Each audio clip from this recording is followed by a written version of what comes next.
Hello, team from Hogue is here, and we're back with another installation video for our newest featured product, the Remington 870 adapter and buttstock kit. What you'll need is a Phillips head screwdriver, ideally a skinnier one. You'll see why soon. You'll also want an 11mm deep socket, the appropriate hex bit for the screw that comes with the kit, and finally an AR armorer's wrench. First things first, let's make the weapon safe. Go ahead and put it on safe and point it in a safe direction and give it a few pumps to ensure that we haven't chambered around from the tube. Grab your Phillips head screwdriver and make your way to the butt pad.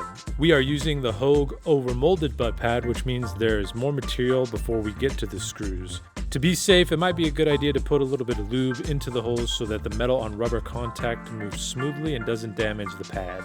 Once the pad is unscrewed, you can remove the plastic piece inside and make your way inside the stock with the socket tool. This part is pretty straightforward, lefty-loosey until the stock is removed. Next, you'll want to grab the new stock kit. There is a post on either side of the stock near the release tab that you will want to pull downward towards you so that you can remove the stock from the buffer tube. This is how most AR stocks handle in some way to be removed. Unscrew the castle nut as it is essentially finger tight from the factory. If this isn't the case, you can use your AR armorer's wrench to loosen it without the need for a vise. Once the castle nut is unscrewed, you'll unscrew the buffer tube to get to the internals of the stock kit. Inside the stock are both a hex bolt and a washer.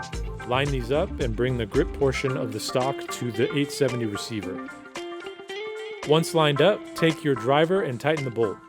This will ensure the stock assembly and receiver are mated.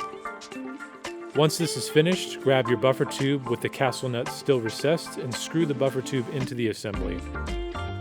There will be clear positive engagement once the buffer tube is in the right position as the retaining pin pops upward. At this point, you are essentially installed. However, to ensure that the tube is properly secured, it's recommended that you move to a vise and use your AR armorer's wrench to torque the castle nut.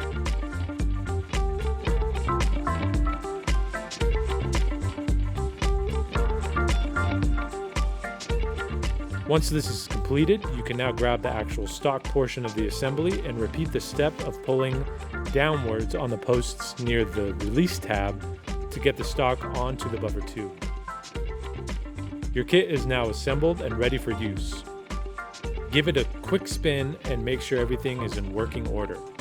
This is a great update to the classic 870 platform and allows for any AR stock to be used on it. Thanks for watching. See you guys next time.